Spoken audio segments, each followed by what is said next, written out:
Bismillahirrahmanirrahim. Assalamualaikum warahmatullahi wabarakatuh. Kali ini Ibu akan menjelaskan tentang validitas dan reliabilitas daripada instrumen. Sebelumnya, teman-teman, apa sih itu validitas dan reliabilitas gitu ya? Validitas atau sering disebut dengan ketepatan atau kecermatan daripada instrumen atau keabsahan atau kebenaran ya daripada instrumen. Jadi, apakah pengukuran yang nantinya akan dilakukan dengan metode dan alat yang dipilih itu benar-benar mengukur ciri atau variabel subjek yang dikehendaki atau variabel yang kita teliti? Bila iya, artinya pengukuran tersebut valid atau ketepatan ukuran. Lalu, apakah pengukuran tersebut berlangsung dengan cermat atau teliti? Bila iya, artinya pengukuran tersebut valid atau teliti. Ya. Maka dua ciri daripada validitas suatu penelitian adalah ketelitian atau kecermatan dalam pengukuran dan ketepatan pengukuran. Oke, begitu ya. Validitas pengukuran nantinya berkaitan dengan alat ukur, metode ukur, dan pengukur atau si peneliti. Maka ketiga unsur inilah nantinya yang menentukan apakah hasil suatu pengukuran valid ataukah tidak.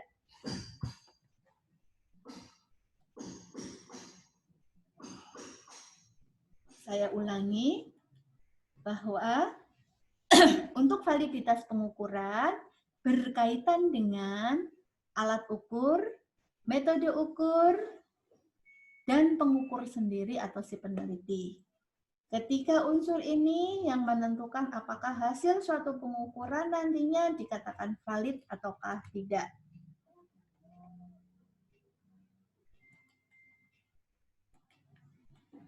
Validitas penelitian, kita kenal ada validitas internal atau internal validity dan validitas eksternal atau external validity. Validitas internal atau internal validity, di sini validitas penelitian yang menyangkut sejauh mana perubahan yang diamati benar-benar terjadi karena perlakuan yang diberikan dan bukan oleh faktor yang lain.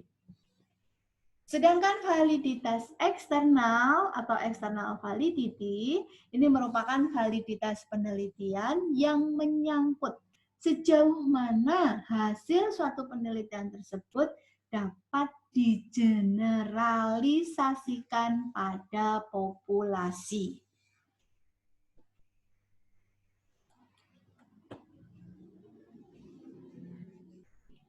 Faktor-faktor yang mempengaruhi validitas penelitian itu ada validitas pengukuran, rancangan penelitian yang adekuat, dan analisis data. Ketika faktor ini akan mempengaruhi validitas internal maupun validitas eksternal.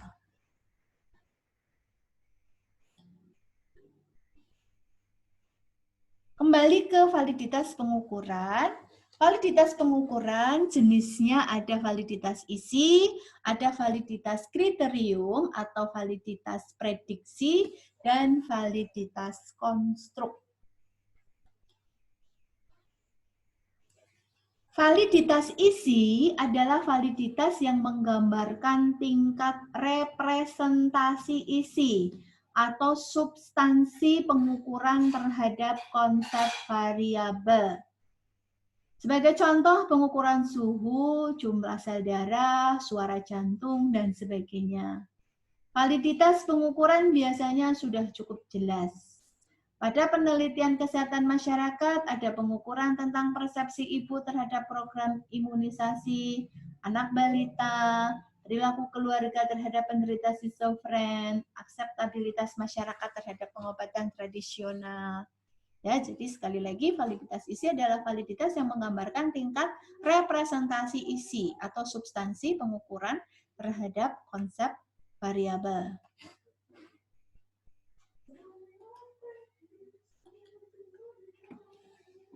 Validitas isi, misalnya pengukuran persepsi, perilaku, dan sikap, ini merupakan variabel psikososial yang dilakukan dengan mengajukan sejumlah pertanyaan dengan teknik wawancara atau kuesioner. Persoalannya adalah, apakah jawaban atas pertanyaan tersebut itu benar? Menggambarkan persepsi yang kita ukur, perilaku yang kita ukur, dan sikap yang kita ukur. Inilah nanti berkaitan dengan validitas isi. Kemudian validitas kriterium atau validitas prediksi.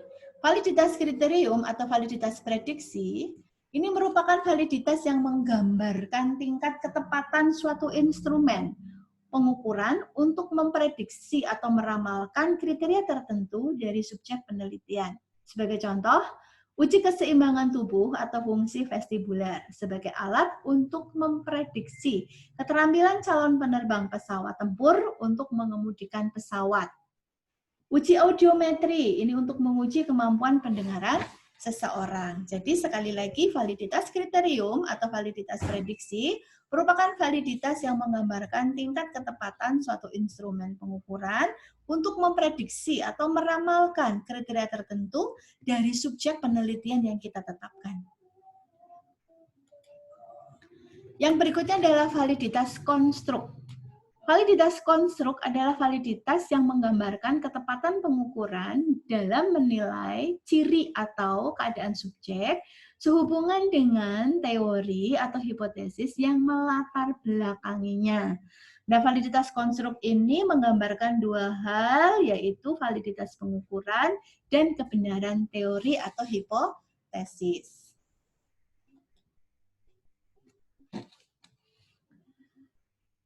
Contoh untuk validitas konstruk, misalnya untuk menilai kelancaran wanita menjalani partus stadium 2 adalah dengan mengukur kekuatan kontraksi otot perut utama, misal musculus rectus, musculus obliquus, internus, dan externus.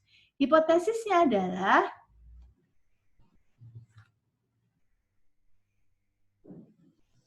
bahwa lama persalinan stadium 2 ditentukan oleh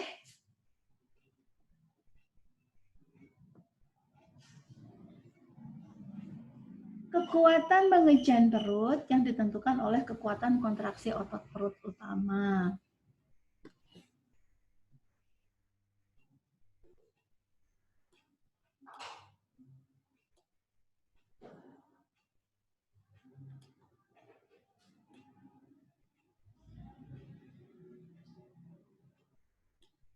Jadi, contohnya nih ya,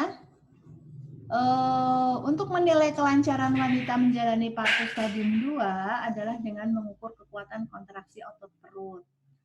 Yaitu kontraksi otot perut yang utama ada musculus rectus, musculus obliquus internus, dan externus. Hipotesisnya adalah lama persalinan stadium 2 ditentukan oleh kekuatan mengejan, ya, kekuatan mengejan perut. Kekuatan mengejan perut ini ditentukan oleh kekuatan kontraksi otot perut utama.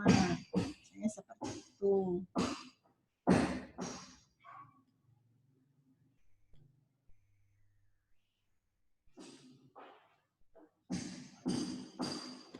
Oke.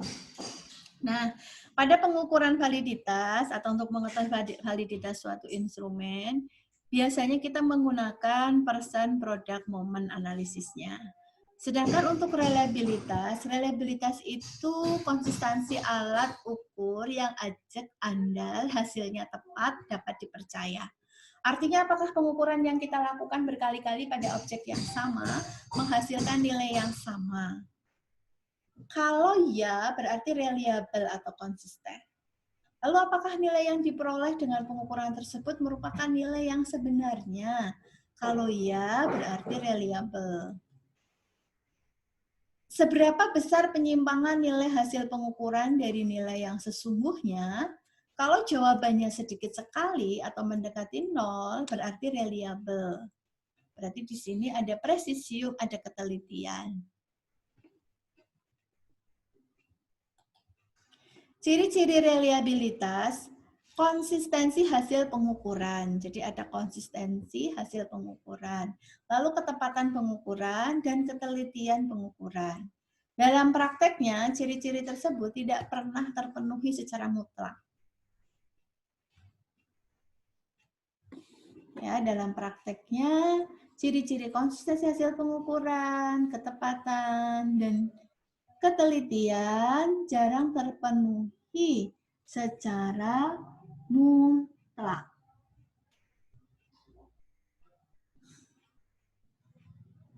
Data yang diperoleh dengan pengukuran tidak pernah mencapai kebenaran yang sesungguhnya.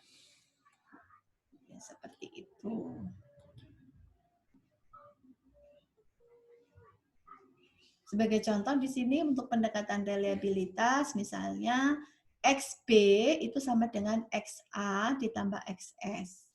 XB itu nilai sebenarnya. XA nilai yang diamati, XS itu kesalahan nilai. Jadi nilai sebenarnya itu terdiri dari nilai yang diamati dan kesalahan nilai. Reliabilitas dapat diupayakan dengan meminimalkan XS, yaitu kesalahan yang dinilai tadi, agar nilai yang diamati atau XA-nya itu mendekati nilai yang sebenarnya, yaitu XB-nya. Jadi harapannya untuk reliabilitas itu, nilai yang sebenarnya adalah hampir sama dengan nilai yang diamati.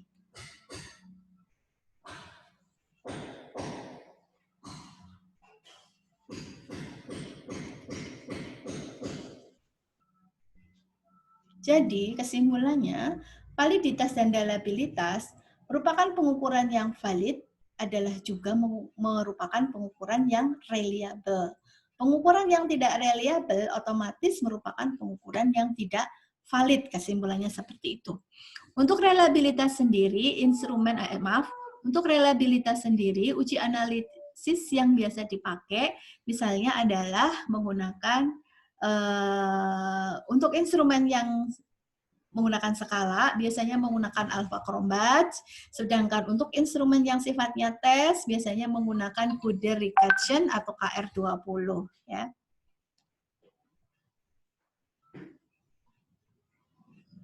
Untuk validitas, pengujian validitas, ada validitas faktor dan validitas item.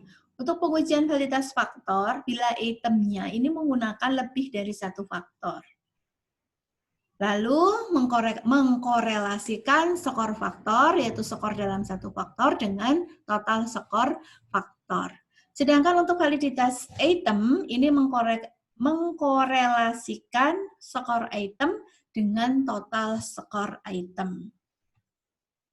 Nah, ini contoh rumus analisis product moment yang digunakan untuk menguji validitas sebuah instrumen. Rumusnya adalah demikian, namun pada pelaksanaannya kita tidak menggunakan manual ya.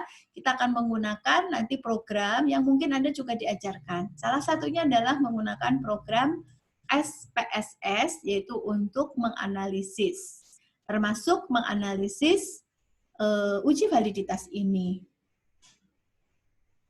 Nah, hasil daripada uji validitas akan ditemukan R-hitung. Yang selanjutnya R-hitung ini akan dicocokkan dengan R-tabel pada product moment. Anda bisa lihat R-tabel product moment pada buku-buku statistik, misalnya buku statistiknya Sugiono. Ya. Anda bisa lihat di situ ada R-tabel product moment. Maka dicocokkan R-hitung dengan R-tabel. Dengan tingkat kepercayaannya 95% atau alfa kesalahan yaitu 5%. Apabila R-hitung lebih besar daripada R-tabel dengan alfanya 5%, maka dikatakan butir pertanyaan tersebut adalah valid. Jadi sekali lagi, cara menginterpretasikan hasil analisis product moment untuk uji validitas, cocokkan R-hitungnya dengan R-tabel. Airtabel yang mana? Airtabel miliknya Product Moment. Anda bisa lihat di buku statistik misalnya, buku Sugiono, Anda lihat biasanya ada di bagian belakang, Airtabel untuk Product Moment. Lalu Anda lihat dengan tingkat kepercayaan 95% atau kesalahan 5%, ya, alfa 5%, maka dicari di situ Airtabelnya. Untuk misalnya jumlah sambelnya berapa? Jumlah sambelnya 32. Dengan kesalahannya 2. Jadi 32 dikurangi 2, 30. Nanti Anda lihat di situ berapa Airtabelnya. Lalu bandingkan. Apabila Airtabelnya lebih kecil daripada R hitung atau dibalik ya, R hitung lebih besar, maka valid. Atau Anda bisa melihat dengan luaran hasil p-value-nya. Apabila p-value-nya nanti kurang dari 5% atau 0,05, maka dikatakan valid. Lalu ini untuk reliabilitas, ini adalah untuk reliabilitas instrumen berupa skala. Kita bisa menggunakan alpha Cronbachs. Ini rumusnya seperti ini dengan keterangannya begini, namun pada akhirnya kita tidak akan menggunakan manual ya, cukup merepotkan kalau menggunakan manual, tapi Anda akan menggunakan dengan menggunakan program, misalnya adalah tadi program SPSS. Lalu ini untuk reliabilitas tes, ya, untuk instrumen berupa tes, kita bisa menggunakan KR20. Lalu bagaimana kategori koefisien reliabilitas? Untuk kategori koefisien reliabilitas, apabila ini dari Guilford, ya, apabila berada pada rentang 0,8 sampai 1, maka dikatakan reliabilitasnya sangat tinggi. Lalu apabila R hitung kita ternyata berada pada rentang 0,6 sampai 0,8, ini dikatakan reliabilitasnya tinggi. Dan apabila hasilnya pada rentang 0,4 sampai kurang dari 0,6, ini reliabilitasnya sedang. Dan apabila berada pada rentang 0,2 sampai kurang 0,4, reliabilitas rendah. Dan apabila pada rentang min 1 sampai 0,2 dikatakan reliabilitas sangat rendah atau tidak reliable. Jadi setelah nanti Anda melakukan analisis dengan program SPSS akan keluar nilai R reliabilitasnya atau koefisien reliabilitasnya, maka Anda bisa cocokkan dengan ini apakah hasilnya termasuk reliabilitas sangat tinggi, reliabilitas sedang, rendah, atau sangat rendah. Contoh, misalnya ini ada angket motivasi berprestasi, ya. Ini angketnya. Di sini Anda lihat pilihannya adalah rentang skala ya, sangat tidak setuju, setuju, dan sangat setuju. Selanjutnya hasil ini ya akan dilakukan uji validitas. Apakah setiap butir pertanyaan, misalnya butir pertanyaannya sebenarnya banyak, tapi Ibu cuma masukin 4, apakah nanti setiap butir pertanyaan ini valid ataukah tidak? Dan selanjutnya, apakah kuesioner ini reliable ataukah tidak? Ya. Maka kita masukkan skor angket. Misalnya ini adalah langkah pertamanya untuk uji validitas, kita memasukkan skor angket ke tabel bantu dengan program Excel. Jadi gunakan Excel ya. Dan Anda pun harus berlatih bagaimana menggunakan program Excel yang baik untuk memasukkan data. Karena kadang bisa keliru sehingga tidak efektif, efisien pada saat kita melakukan uji validitas ini. Misalnya di sini adalah nomor responden, ya respondennya misalnya tadi 32, lalu ini butir pertanyaan, butir pertanyaannya ada 15 butir, lalu misalnya responden 1 untuk butir pertanyaan pertama, dia skornya 4. Butir pertanyaan kedua skornya 4, butir pertanyaan ketiga skornya 1, dan seterusnya sampai butir pertanyaan ke-15 skornya 1, sehingga untuk responden pertama kalau dihitung totalnya skornya adalah 50. Dan seterusnya setiap responden akan dimasukkan data seperti ini pada Excel. Lalu pada tahap kedua kita buka program SPSS-nya. Misalnya ini pakai SPSS ya. Kita buka program SPS-nya. Saya tidak tahu apakah Anda mendapatkan latihan penggunaan SPSS atau tidak, saya berharap Anda mendapatkannya, karena ini sangat penting sekali nanti, sangat membantu Anda pada saat Anda membuat tugas akhir. Oke, kita buka program SPSS-nya.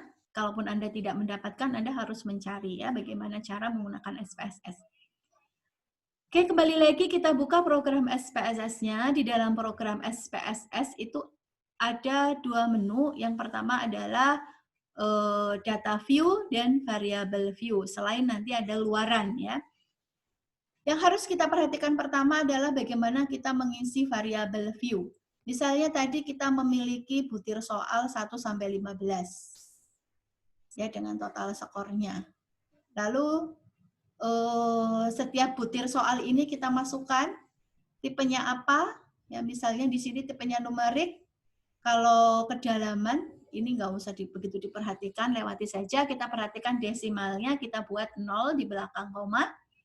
Lalu label variabelnya kita tulis, misalnya butir soal 1, values-nya tidak ada karena numerik, jadi tidak ada values, values-nya lompati, missing tidak ada harapannya, lalu kolom ini abaikan saja, ini hanya untuk mengukur bagaimana kolomnya, ukurannya seberapa, alignment-nya juga begitu. Lalu kalau di sini numerik, maka measure-nya pilih scale.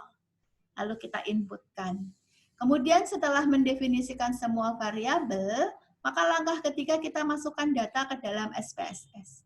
Nah, untuk mengefisienkan dan mengefektifkan waktu, dari Excel tadi kita bisa copy paste lalu kita pindahkan ke sini. Dengan catatan tadi sudah betul kita memasukkan ke dalam Excel-nya ya, karena tadi harus betul. Sehingga dengan copy paste langsung masukkan ke sini, maka langsung dengan sangat cepat singkat akan muncul data seperti ini. Oke, setelah data dimasukkan ke dalam program SPSS, selanjutnya kita akan menganalisis. Bagaimana menganalisisnya? Tadi kita menganalisis akan menggunakan person, product, moment. Di mana kita klik analyze, kemudian kita pilih correlate, lalu kita pilih bivariate. Nah, setelah itu akan muncul seperti ini, yaitu akan muncul sebuah bivariate correlation, yang mana di sini nanti variabel kita awalnya berada di sini semuanya, lalu kita masukkan ke dalam kotak variabel, semuanya masukkan ke sini. Lalu kita klik di sini correlation coefficient, kita klik yang person, product, moment, two-tile variable dan flag significant correlation. Lalu kita klik OK. Setelah kita klik OK, akan muncul luaran seperti ini. Hasilnya kita lihat, ya. Hasilnya begini, misalnya ini butir 1, dikorelasikan butir 1, muncul seperti ini, dan seterusnya, hingga akhirnya yang terakhir total skor tadi. Tadi di awal Ibu sudah bilang bahwa item skor akan dikorelasikan dengan total skor. Maka akan muncul seperti ini. Nah, inilah yang nanti yang akan kita pakai. Ini yang disebut dengan nilai R, nilai person correlation-nya, yang dikuning-kuningi ini. Yang nanti hasilnya akan dicocokkan dengan R tabel. Apakah lebih besar ataukah lebih kecil? Kalau lebih besar berarti valid. Kalau tidak, kalau lebih kecil berarti tidak valid. Nah, lalu Anda lihat nih. Anda lihat di sini. Nih di sini ada seek to tile. Ini adalah nilai p-value yang dibandingkan dengan nilai alfa. Ya, nilai p-value ini harus lebih kecil dari nilai alfa, baru dikatakan valid. Nah, sebagai contoh nih, nilai R-nya 0,826. Ya, di sini ada tanda bintang 2. Tanda bintang 2 artinya correlation is significant at the 0.01 level two tile. Sedangkan kalau bintang 1 korelasi signifikan pada level 0,05. Nah, artinya di sini ini sangat reliable ya. Maaf, sangat valid ya. Ini valid. Karena ini dibandingkan dengan alfa 0, pada tingkat signifikan 0,001. Sementara ini lebih kecil daripada 0,01. Kemudian lihat di sini, ini karena lebih besar dari 0,05, apalagi 0,01, sehingga ini tidak valid. Dan hasilnya pun kalau dibandingkan R ini, R hitung dengan R tabel, ternyata nanti R hitung lebih kecil daripada R tabel. Sehingga tidak valid. Kemudian yang berikutnya, 0,026. Ini kalau dibandingkan dengan 0,01 kan lebih besar. Tapi kalau dibandingkan dengan 0,05, dia lebih kecil. Sehingga ini pun dikatakan valid. Ya, bintang 1. Oke, dan seterusnya ya. Itu begitu cara membacanya. Jadi, pada saat Anda melakukan uji validitas dengan person correlation atau person product moment ini, nanti yang dilihat adalah korelasi antara skor item dengan total skor. Anda lihat di bawah sendiri ini yang dipakai. Anda bisa dengan melihat person correlation-nya atau Anda menggunakan p-value-nya yang di tengah ini. Oke. Kalau N ini adalah besar sampelnya yang digunakan untuk uji validitas. Oke.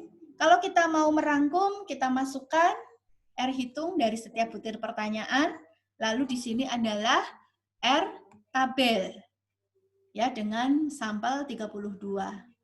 Oke, kemudian dengan tingkat kepercayaannya adalah 95% atau alfa 5%.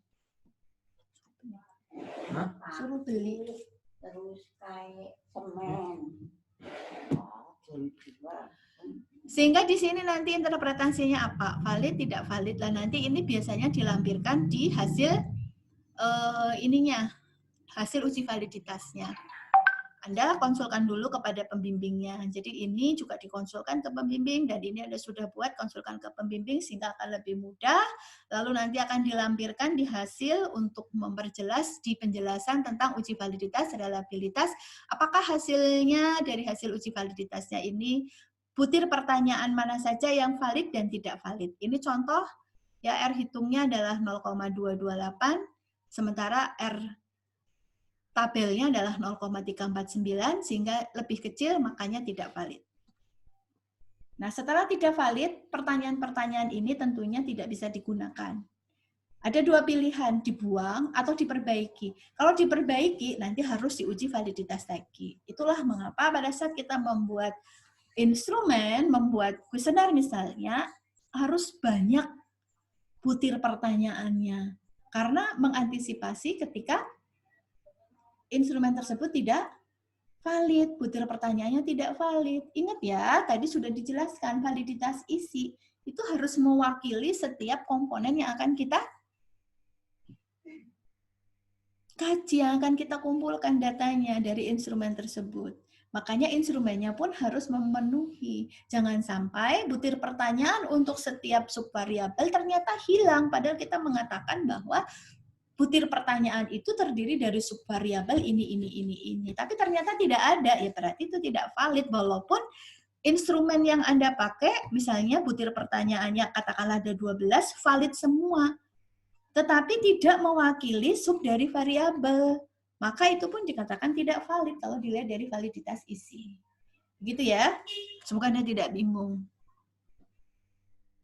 Oke, baik. Yang berikutnya adalah uji reliabilitas. Jadi untuk uji reliabilitas itu dilakukan setelah uji validitas. Kenapa demikian?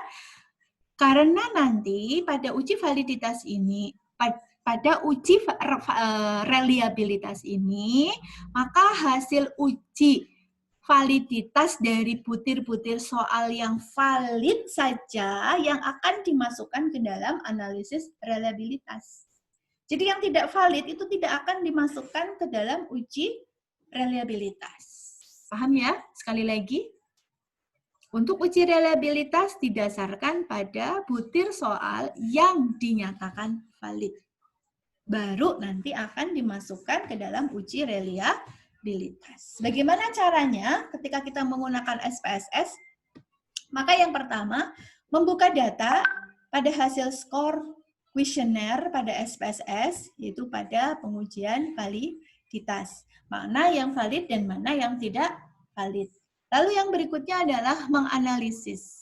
Menganalisis buka analyze, ya, lalu pilih scale, lalu pilih reliability analysis. Ya, karena bentuk pertanyaannya kan instrumennya tadi skala, maka kita pilih scale. Pilih scale, pilih reliability analysis. Maka selanjutnya akan muncul seperti ini. Ya, akan muncul kotak reliability analysis seperti ini. Lalu kita masukkan item pertanyaan, ya, seluruh variabel yang valid dari hasil pengujian validitas ke kotak item. Jadi yang valid saja yang dimasukkan ke sini, yang tidak valid tidak dimasukkan. Paham ya? Lalu selanjutnya adalah klik statistik. Maka di dalam statistik akan muncul kotak reliability analysis statistik. Ada seperti ini. Kemudian Anda pilih di descriptive for, itu pilih scale if item deleted. Ya. Lalu di sini kita klik non ya untuk ANOVA table-nya. Kemudian klik continue. Setelah klik continue, ya akan muncul luaran seperti ini. Maka di luaran pertama akan nampak reliability statistik, Cronbach alpha atau nilai alpha Cronbach-nya akan ketemu 0,741.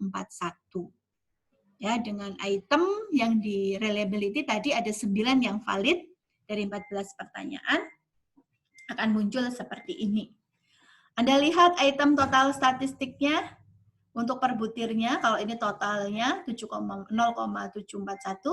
Lalu untuk per item butir soal, ini di belakang kita lihat 0,67 dan seterusnya. Nah, dari hasil analisis didapat nilai alpha Cronbach 0,741.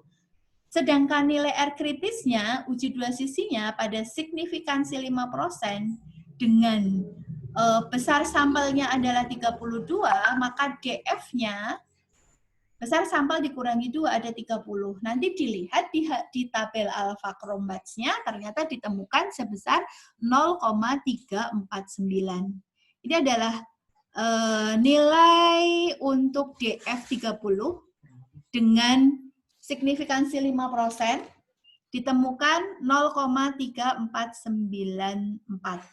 Lalu dibandingkan, maka dapat disimpulkan karena nilai alpha Cronbach hitung lebih besar dari alpha Cronbach stabil, maka dikatakan reliable. Sehingga butir-butir instrumen, butir-butir pertanyaan pada instrumen tersebut dikatakan reliable. Ya, Anda juga bisa membandingkan tadi. Kalau 0,74, kita lihat di sini bagaimana tingkat reliabilitasnya. Nah, ini 0,74, berarti reliabilitasnya adalah tinggi karena berada pada rentang 0,6 sampai 0,8. Baik, itu dari saya. Semoga bermanfaat. Kalau Anda bingung, saya lebih suka Anda japri saja ya.